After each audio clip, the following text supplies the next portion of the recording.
Alright, welcome back to the channel. Today I'm going to be working on a boat I picked up off Copart. It's a 16 foot, 1979. It's got a 1983 Johnson on it, 25 horse.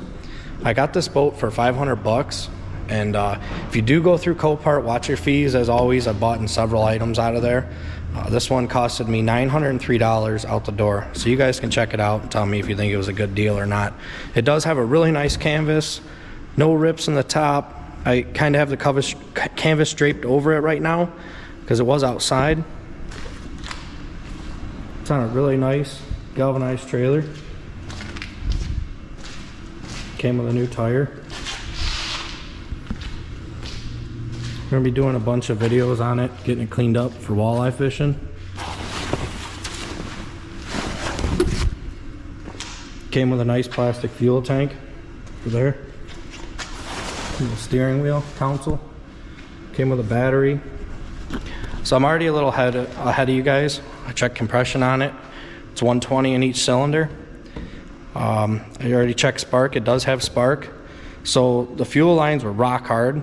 I went and got all brand new fuel lines, brand new line to tank. And on this video right now, what we're going to go ahead and do is we're going to pull the carburetor apart. I got a rebuild kit because this thing's been sitting. The stickers are 2012, so I'm sure it's been sitting for a while. And also we're going to put new fuel lines on it. And then from there, we'll see if we can get it running. And once it's running, I got a new water impeller kit, new water pump kit for it. And we'll put that on. So I'm just going to show you guys. And I also got a rebuild kit for the fuel pump. Fuel pump's here. Fuel line comes through. Pickups over here from the tank. Fuel line goes down there. So we're going to fish a new fuel line through. The fuel line for the carb is right here. Wraps around the back of the motor. Comes up to the carb. So I'm going to replace the lines off camera, obviously, but I'll go through a little bit of the carb as I pull it apart. I've never really worked on outboard too much, so it's going to be a learning lesson for me too, and hopefully you guys stay tuned and see if we can get this running and go out fishing. In order to do this fuel line, I had to take this pickup, get it loose. It's really hard to get your finger in there. There's a bolt down there, 7/16. I had to take this ground wire off back here, and I fished the line through. So just a little tip, it's really tight. You almost need to pull the starter off, but I'm trying to avoid that, so we'll see if I can.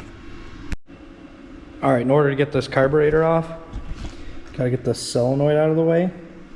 I moved this rod. If you take that out, there's enough play to get it back.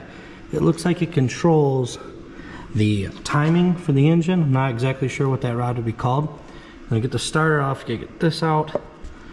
This one here. And it looks like this one up front. Once the starter's out of the way, you can get the carburetor off. Really shitty design. Now I know why I don't work on outboards. As you can see, we got the starter motor off. Now we can get the carb off. Also replacing this fuel line right here. It goes to the carb. I'm gonna get this carb off and see how dirty it is on the inside. All right guys, I brought the fuel pump home for the boat and the carburetor. I wanna show you. This is the fuel pump. I got it all apart. These gaskets are rock hard. I had to put it in my ultrasonic cleaner just to be able to get it apart. So I went and got a rebuild kit. I got the new gaskets laying here. They're nice and soft. So I just wanted to show you where we're at. I'm gonna get that put back together after I ultrasonic clean it, and I'm gonna take the carb apart here in a minute and clean that too. I'll show you what the carb looks like inside when I get it apart. As you can see, I got the carburetor apart. It's just a tiny bit of sediment in the float bowl. Everything else looks good. I did buy a rebuild kit, so I'll put that in there. I had to take the electronic choke apart to get it apart. Everything looks really good on this.